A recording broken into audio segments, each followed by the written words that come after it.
Hello and welcome in. Please do not leave your luggage unattended on the station.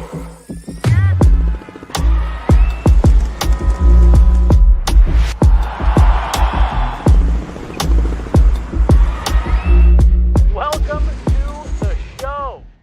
Hello, you probably just heard the last second of my countdown. How's it going, everybody?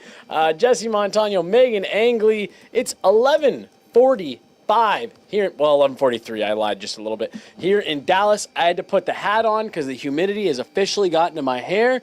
In the same way, the Avs got to Jake Ottinger tonight. Meghan, 5-1.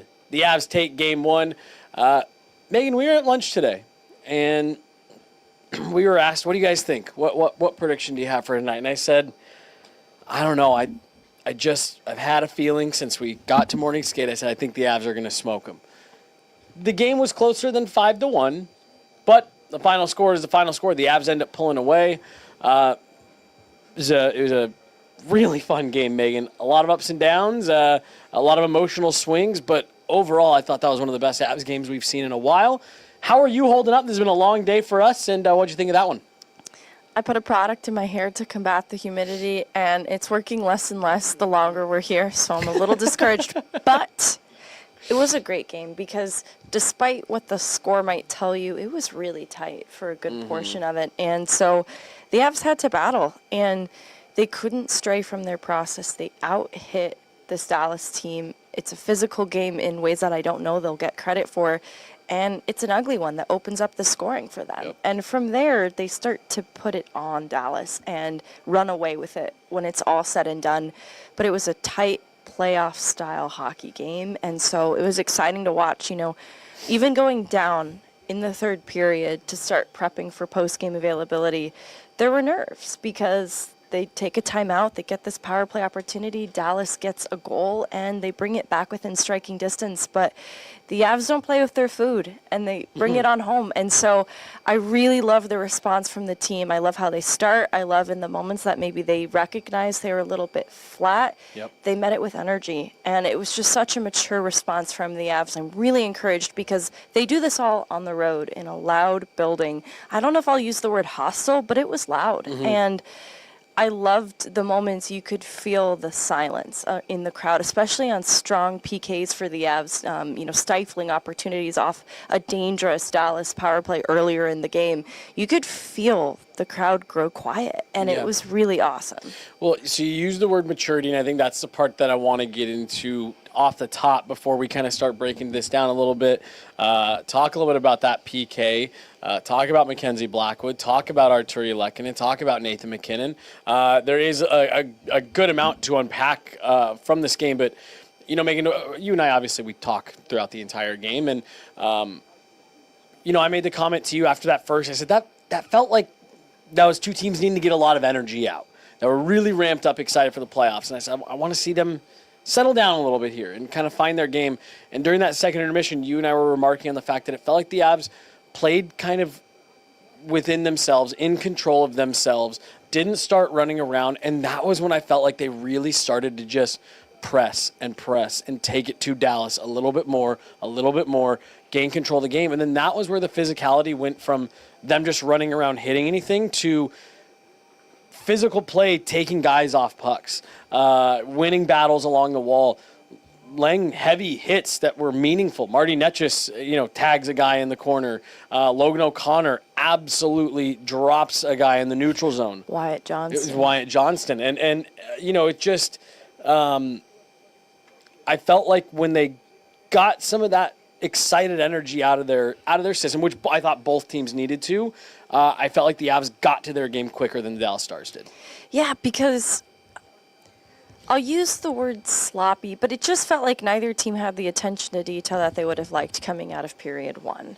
And I felt the Avs had a slight edge in terms of possession, and they had a slight edge in the shots battle, but there was still a lot of work to be done. And in the second period, Dallas made a stronger push. That's where Mackenzie Blackwood had to come up with a series of saves, and I think that not only kept the Avs in this game, but his compete inspired a little bit of an energy boost from the Avs. The first goal of the game came right off of a massive series of saves. 4. From Mackenzie Blackwood.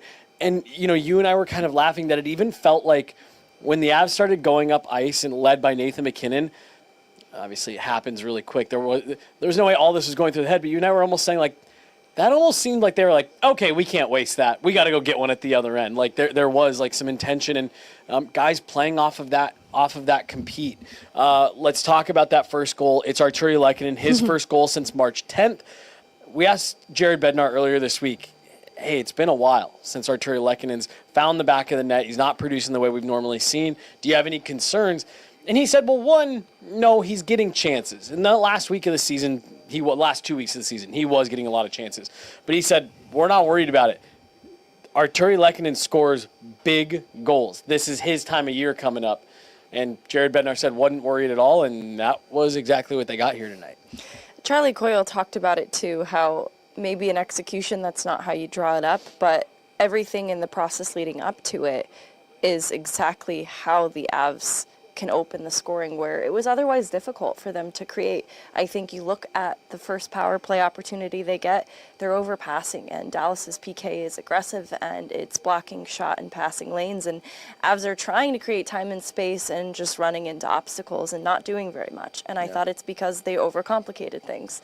Here, it's pretty simple what they do right. So you get a series of saves from Blackwood in your own end, and then some pressure from McKinnon and Makar. Oscar Beck has the puck in the Avs zone. That pressure from McKinnon and Makar allowed them to force the puck off of the Dallas player. Net just picks it up and sets McKinnon up in transition. That's how this play gets started. It's, I won't say like winning a battle, but it is forcing a player to make mistakes in your own end because you applied pressure. And I think that's the Avalanche way. Like, you have to be willing to do these things because you look at even the power play goal that Nathan McKinnon follows it up with. And it's another one that's maybe not exactly how you draw it up, but you win a battle in the corner to get that play set up on the cycle. And I think it's no coincidence that the Avs are rewarded with a goal because they do the blue-collar things. Yeah. And I look at even Lehkonen's goal, it's a little bit fluky, but the initial shot isn't an accident. No. And that requires Ottinger to make the initial save, and it's the rebound that obviously leads to kind of the chaos that ensues. Right. And, going back to ahead of the 4 huge saves from Blackwood, EJ completely wipes out on the other end of the ice. Parker Kelly gets cross-checked in the head. This was a chaotic sequence of events that lead up to this goal, and the Avs stayed the course, and they kind of settled things down by returning to the Avs' identity, because everything before that, honestly, there was no identity. That was just weird hockey happening for a few seconds there. But they settled it down, and then from there, it opened the game back up, and they took it in their grasp, and they never let it go.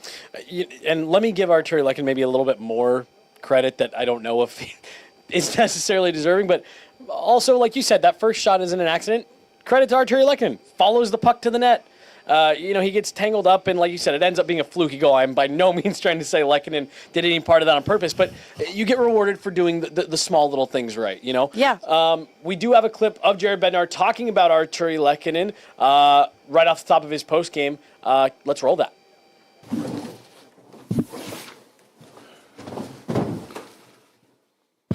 Close that. Go ahead. Questions for head coach Jared Bednar. Jesse? Coach, you told us, I think it was earlier this week, that you weren't worried about Artturi Lehkonen because he scores big goals. He gets you guys going here today? Yeah, he does. He's such a big game player and competitive player. Like I said, if he wasn't getting any scoring chances, and then that's a different story. But he's been racking up scoring chances on a nightly basis, and it's a matter of time for him, and seems to come through in big moments all the time, and tonight was no different to get that first one. Comes through in the big moments for this Avs team, and it almost does even feel a little bit like what you were talking about with the identity of they're back to their identity. Artturi Lehkonen's picking up big goals in the playoffs. Yeah, in a span of seconds, too. Yeah. And I think Jared Bednar always talks about 5 minutes at a time inside games, and it did feel like there were maybe some resets required in this game at point. It wasn't at points. It wasn't a perfect game from start to finish, but I think coming out of the second period, they really settled into their own style of hockey, and that's where I think things became difficult for Dallas. This is an Avs team that they can play the way that you challenge them to play. But if they can assert their will, they're going to. And I think that's what they did tonight. No, I'm with you. And we're going to talk about Mackenzie Blackwood, but I want to talk about asserting your will. There was a lot of conversation around Nathan McKinnon these last couple weeks. Is he maybe dealing with a little something? Not that he was looking bad, but just maybe not that same dominant force that we've come to expect. Megan, I thought he was dominant tonight at times.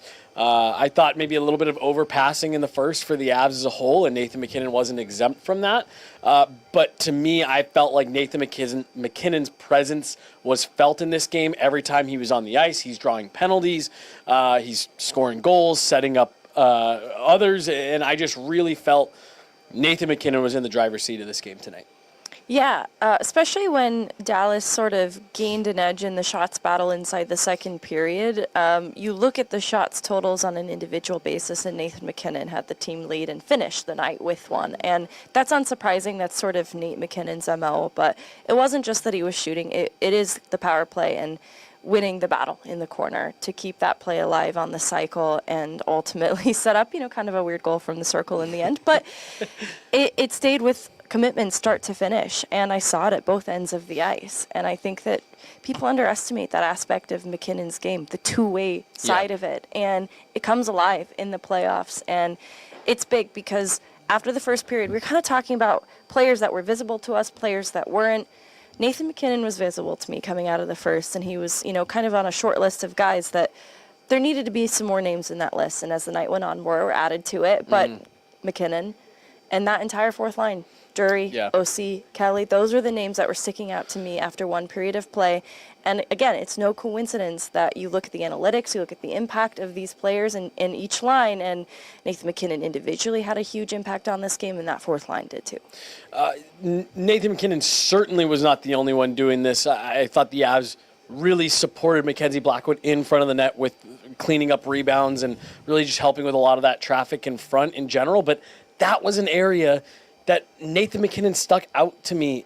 And the reason it stuck out to me is because that's not normally, Nathan McKinnon clearing traffic out from in front of his own net. Not usually on your Nathan McKinnon great things that he did tonight bingo card, but multiple times I noticed him getting back, getting in front of the net, winning battles, and getting pucks up and out, and one eventually does lead to that goal.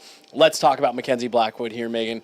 Let's let Jared Bednar kick it off here. We did talk to Jared Bednar about Mackenzie Blackwood. Let's get his thoughts, and then we can kind of add to what he says, because I actually think Jared Bednar puts it rather well.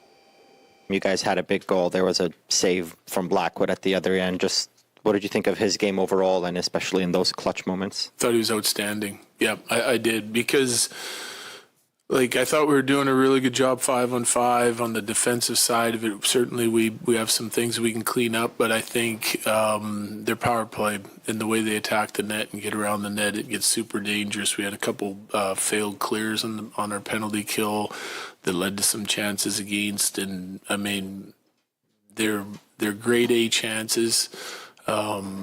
And we're trying to do the right things net front, but, bouncing pucks, lots of bodies there, and they came up with a few of them and put them on net, and Blackie was huge. So he allows us to keep the game at 0-0. And we had our chances too, and Ottinger did the same thing, but that was a big first playoff game for him, no question.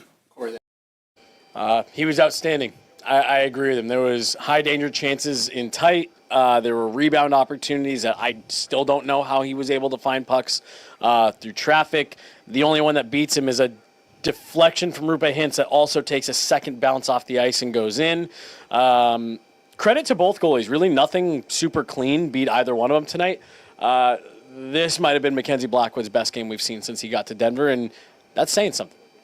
Yeah, I think there was significant improvement in his rebound control. I also think the Avs provided much better support in that right, but Jared Bednar's right in calling out the penalty minutes. DeBoer also called it out in his post game.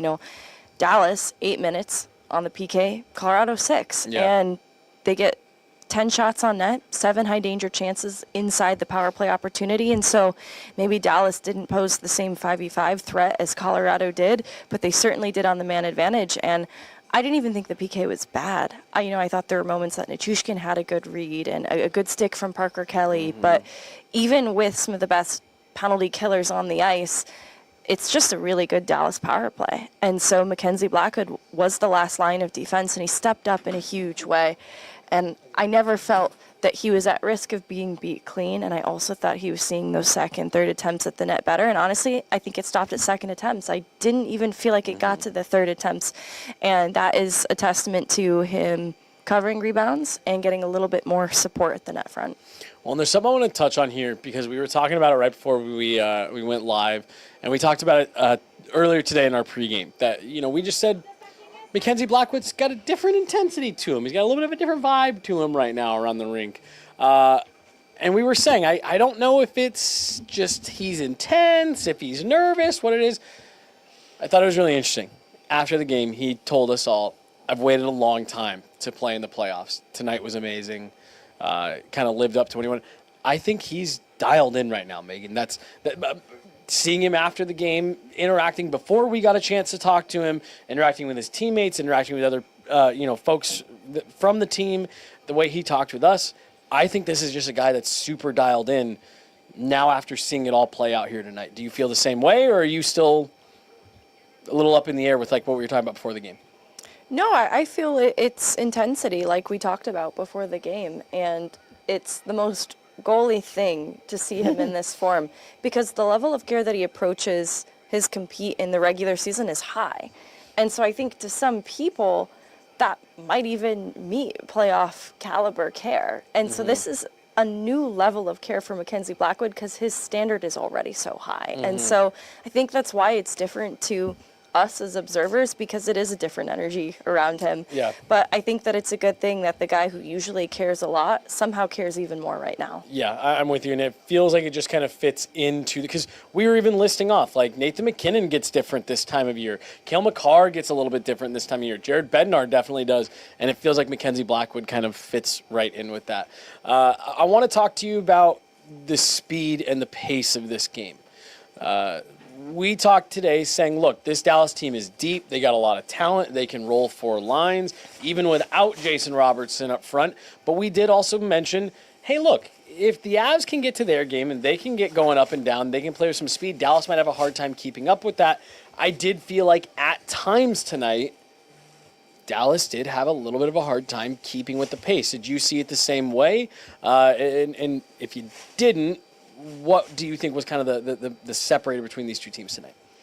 You know, it was tight for a lot of this game, so I want to give Dallas credit that Absolutely. I don't think the path through Dallas is easy, even though they take game one. And where I see, though, that the Avs challenge them in a big way is in transition. Yeah. I look at even the Coyle goal, and they win at center ice, and they just get inside the zone and win the puck back more quickly. Yep. And then, of course, the passing play from Drury to Coyle getting to the net front unfolds so quickly that there really wasn't any containing it, and they capitalized on speed to make that play possible. I love, one, that at that point, the game is pretty decided. They don't need to be doing all that, but I like it. It's competitive, and it's good for their confidence, and it's probably one of the cleanest goals all night, because you're right, Andre didn't get beat easily, and so I like that that's just a pure good hockey goal to kind of cap things off in this game. And so the other thing that the Avs did too is slow Dallas down through center ice.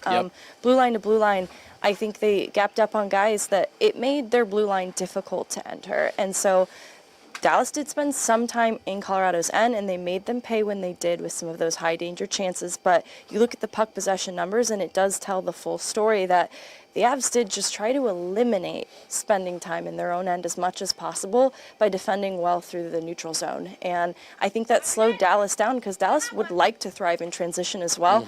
And the Avs had a really good solution for that. I'm so glad you brought this up because this is where I wanted to go next. You were the one who brought it up, I believe 2 days ago, or maybe it was yesterday. Megan, I don't know. We've been up for so long. We don't stop talking. I don't know when we talked about what I'm about to say. At some point in our history knowing each other in the last 2 weeks, we talked about, you brought up the transition game and how Dallas is going to want to try to get on the transition, come to the neutral zone with speed.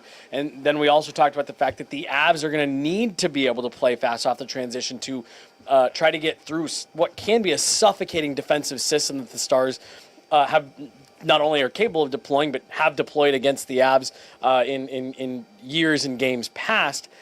One, I looked at you at one point, I said, the Avs are winning this transition game right now. It felt like every time they were getting the puck, it was up ice and it was going north. The other thing that I thought, not only did the Avs make it difficult to gain entry at their blue line, I actually thought they made life really hard on Dallas at Dallas's blue line, leading to the Stars having to chip the puck out and really just kind of giving it right back to the Avs because they were playing so strong in the neutral zone. The Avs were able to transition that right back into offense. To me, it felt a little bit like the Avs beat the Stars at their own game a little bit through the neutral zone. Yeah, and I think it was great coverage and calculated entries, because I would watch a player like Netchis who can gain entry using speed kind of go for the chip and play because they have the speed to go and collect that puck collectively. And so they leaned on each other a lot. And I thought Netchis, his game in particular, was one that I didn't love at the start, but came to appreciate a lot more by its finish. And I think that he really absorbed a lot of the messaging about what he needs to do to be an effective player in the playoffs. And that's why I think he had a more physical game as the night went on, and it helped his line. Mm-hmm. Netchis, you're saying? Yeah. Yeah, I was going to ask just what you thought of him overall. I thought he was, this is going to maybe sound silly, I thought he was going a little bit too fast in the first period. I thought he needed to, kind of take a beat. There was a couple times where I felt like he almost like outraced, where the pucks were coming from, and he needed to just take a deep breath, relax, and settle into your game a bit. And I thought he did that. He protected the puck better. He did. Nathan McKinnon, I thought, was a story of this game, but you do get contributions from all over the lineup. Charlie Coyle, yes, they don't technically count anymore because it's regular season versus playoffs, but he does push his point streak to 7 games. I just really thought that this was as good of a game one as you could have asked for out of the Avs. They had to play tight. This wasn't just a runaway where you could kind of have fun in the back half of the game. You had to play smart. You had to play disciplined. You had to kill penalties. You kind of fumbled away a 5-on-3 in the first period, but you end up making up for it with a power play goal later. You get contributions from Josh Manson, Devon Taves. It's really hard for me to find a lot of stuff in this game that I'm going to nitpick. You know what I mean? I can't believe we glossed over this Devon Taves goal / the feed from Manson / how this play unfolds. Beautiful. They know where this is going starting in their own end. I have it on my computer right now. And this is another in which the Avs beat Dallas in the transition game. And it deserves a little bit of praise because this is why the puck skill of Manson shouldn't be understated. Yes, he's the physical player who adds a little bit of sandpaper to the back end, and that was extremely important because you look decor by decor. I do think that is what also hurt Dallas a little bit tonight, though I thought Thomas Harley had a great game for Dallas. I was concerned about his lack of experience compared to the experience that is in the veteran group that is the Avs. Played a lot of minutes. Yeah, played a lot of minutes, stood up for himself, stood up for his teammates, was really impressed by Thomas Harley. Sorry, this wasn't a Thomas Harley podcast, but played well. Looking at Manson's impact on this play specifically is why he is important to this team, why he's in this game. Not that it was ever a question, but to have a player that has the physicality that Manson does, as well as the puck skill to make that play possible, as well as a smart teammate in Devon Taves to anticipate this, it's why the Avs back end is like having an extra forward on the ice at times. Not only the anticipation, not only the pass, great play from Josh Manson, kind of pulling all eyes towards him, making it look like he's going to walk into this great lane and rip a shot, and then just rips a pass right onto Devon Taves' stick. We see Devon Taves do this. It's not just because, it's not like having an extra forward just because they're out there and they've got good puck skills. They go to the net. We see Devon Taves trying to tip pucks in front, finding rebounds all the time, and this is exactly what it is. It just makes the Avs so difficult to defend, especially when they're coming up the ice with speed. It's hard to track who's your guy. Who do you got? Because that's 7 in white going to the net. Who's picking up him? That's maybe not an assignment that's being called out.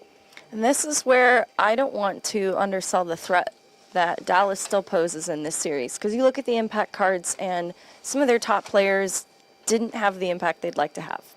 And I think that is not going to stay true throughout the course of this series. I think that Wyatt Johnston's going to have a bigger impact in this series than we saw tonight. And so it's a threat on the ice at any given moment that they shouldn't underestimate. Similarly, Matt Duchene, Mikko Rantanen. I did not think this was the playoff debut revenge game that Mikko Rantanen would have hoped for. And so Dallas is going to have a say in game 2. And I think that there's a lot of learning lessons for them to take away from this. And I don't know if I said it live on here, like don't play with your food, but Yeah. it is important for the Avs to stay the course because everything that they did tonight rewarded them for a reason. There really isn't a lot that they need to do differently. They just need to be committed to it, and it's going to be a bit of a grind because it required a lot of physicality and a commitment to their checking game to get the result that they did tonight, and it was lines 1 through 4. That's why I keep shouting out that fourth line. They were fantastic tonight. They were. Oh, dang it. You said something there that I really liked that I wanted to talk about. Was it Wyatt Johnston, Mikko Rantanen? Nope, it was after that. Oh, I got it. I got there. We talked about killer instinct yesterday. And this is where I think the Avs are going to be able to lean on some of what they've gone through over the last couple of weeks, where it was maybe hard to get up for games emotionally because you were playing teams that were more desperate than you. You were locked into your spot. The Avs knew that they were coming to this building for game 1 for the last 2 weeks. Yeah. And you played against a lot of teams who were trying to just get into the playoffs. Game 2 here on Monday, look, it's the playoffs. Everyone's desperate every game. That's what makes playoff hockey so special. But now the pressure is on Dallas. You had home ice. You have to, if you're the Stars, you're sitting there saying, we have to defend home ice at least once. The Avs took home ice advantage back tonight by winning this first game. Dallas is going to play with a lot of desperation, trying to get a win before they go out on the road. And the Avs are going to have that killer instinct, and they're going to have to maybe weather a storm early on. They're maybe going to have to come from behind in that game at some point.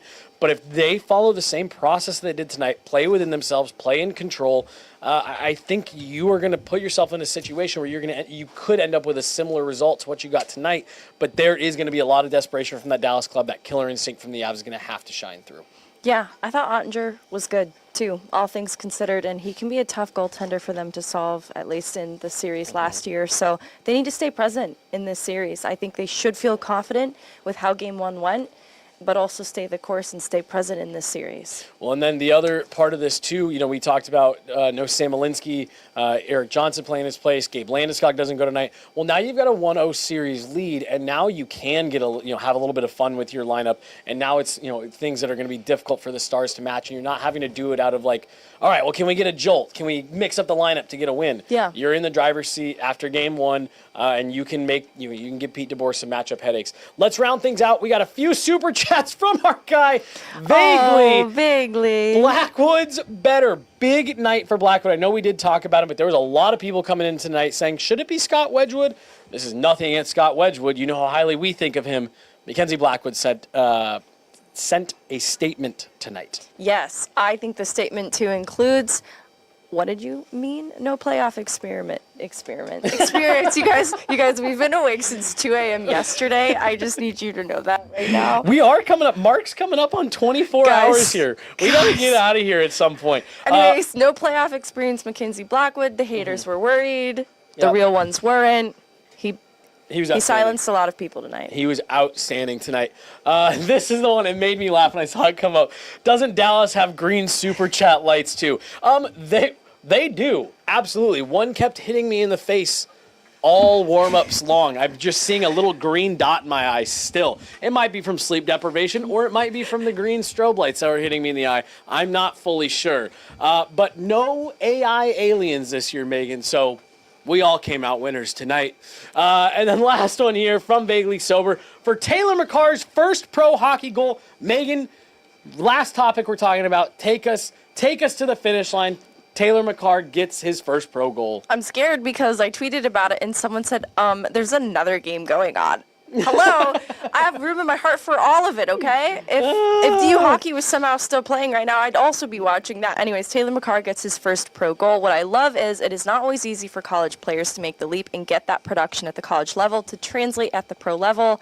Taylor McCarr also earning more games in the final stretch for the Eagles than I anticipated he would, and it is a classic Taylor McCarr goal. He uses his speed to receive a tip-in pass and chip the puck in.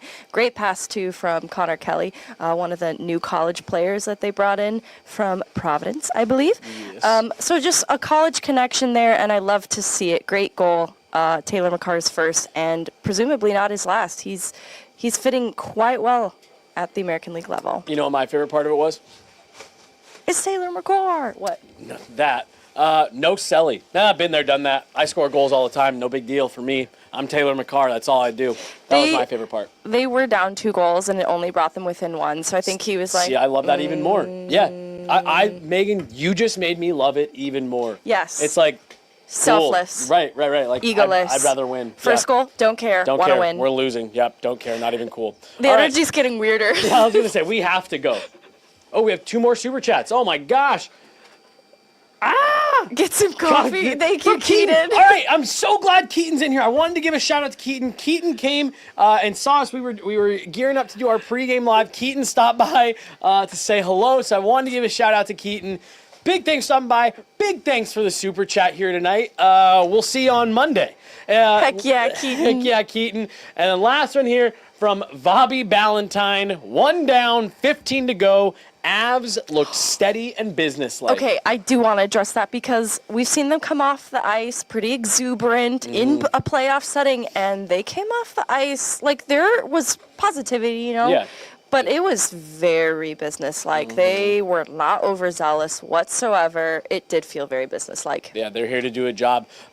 We are here to do a job as well, and we need to get some sleep in order to do that. We're going to take that $10 from Keaton there and put it to good use in the morning, making sure we're all wide awake. We will be back here tomorrow. The Avs are going to get on the ice, or at least some of them. I imagine it'll eventually be an optional at 2 o'clock. So we'll have some footage from you guys from practice. We'll have availability. But we're probably all going to sleep until about 1 p.m. So we're going to go, but great game 1, a really entertaining game 1, just no matter what. Yeah, Result very aside, it was a entertaining. really entertaining game 1. And the Avs do come out with the win. So Avs are up 1-0 in the series after a convincing 5-1 win here in game 1. We'll be back at it tomorrow and then game 2 on Tuesday, and we're just getting started here. We are just getting started. Long road ahead, but good start for the Avs, and we'll be back with everything tomorrow. Thank you guys so much. Seriously, Love you guys. We're talking about being tired and being out here, but we don't get to do any of this if not for you guys. We have one of the best jobs in the world, and it's because of you guys. So big thanks to you. Big thanks to both of you guys as well here in the room with me, Megan, Mark. You guys make my life easier every day, and I have a ton of fun doing this with you guys. I'm really excited for this run here. So. Let's get out of here. Everyone go to bed. Everyone get some sleep, rest up. So we got a ton more content coming your way tomorrow. She's Megan. I'm Jesse. Mark behind the glass. Sure, why not? Have a great night, everybody. Get some sleep.